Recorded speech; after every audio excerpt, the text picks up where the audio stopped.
Louvado seja nosso Senhor Jesus Cristo. Querido povo de Deus, homilia diária, quarta-feira, sexta semana do tempo pascal. Evangelho de São João, capítulo 16, versos 12 a 15. Os discursos de Jesus continuam com tônica ao Espírito Santo. Em cada um de seus discursos, Jesus revela características peculiares do Espírito Santo que, segundo o anúncio de Jesus, fará morada na vida dos discípulos e de toda a sua igreja. Em princípio e pautado nas instruções de Jesus, o magistério da igreja fala sobre os dons e os frutos do Espírito Santo, que são 7. Então, veja a importância de se tornar morada do Espírito Santo. Diz o Catecismo da Igreja Católica que a vida moral dos cristãos é sustentada pelos dons do Espírito Santo, que são disposições permanentes que tornam o homem dócil aos impulsos do Espírito Santo. Os 7 dons do Espírito Santo são sabedoria, entendimento, conselho, fortaleza, ciência, piedade e temor de Deus. Tais dons tornam os fiéis dóceis na obediência pronta às inspirações divinas. Citação do Catecismo 1831. Creio que próximo à festa de Pentecostes será mais oportuno comentar sobre esses dons do Espírito Santo. Mesmo assim, vejamos hoje rapidamente algumas peculiaridades próprias do Espírito Santo. Jesus diz que é o Espírito da verdade e que ele será capaz de nos fazer recordar muitas coisas e ainda poderá anunciar coisas futuras a nossas vidas, significando que, em primeiro lugar, o Espírito Santo, ao estabelecer uma nova morada nos discípulos, ele colocará a vida interior de cada um deles em confronto, visto que se trata de um Espírito da verdade, ou seja, não haverá espaço na vida interior dos discípulos para a mentira. Não é complicado de entender. Vamos lembrar um contexto em que Jesus debate com alguns judeus, onde falava a eles de sua procedência e muitos não queriam acreditar nele.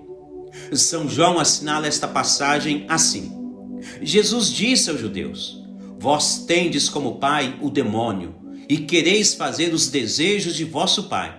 Ele era homicida desde o princípio e não permaneceu na verdade, porque a verdade não está nele. Quando diz a mentira, fala do que lhe é próprio, porque é mentiroso e pai da mentira. Citação de São João 8,44.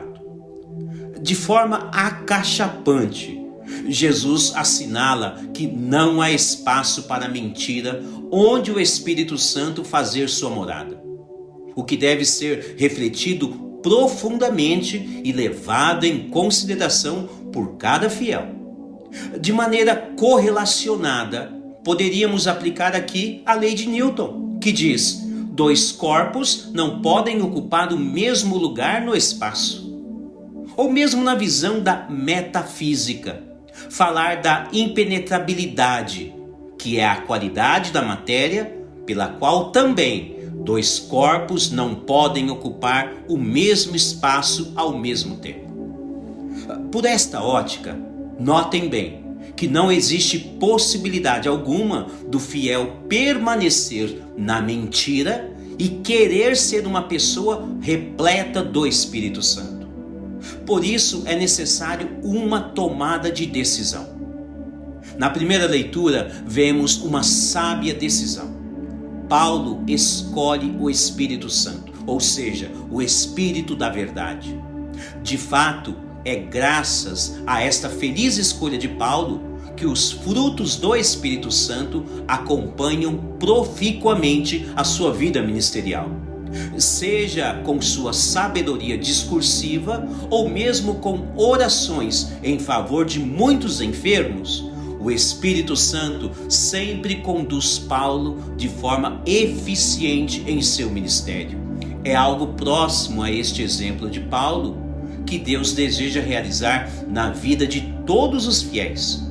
Contudo, para isto, caso o fiel tenha uma vida desregrada, sobretudo na área da veracidade, é necessário abandonar qualquer tipo que seja a mentira e deixar o Espírito da verdade conduzir toda a sua vida para uma vida nova e cheia da graça de Deus.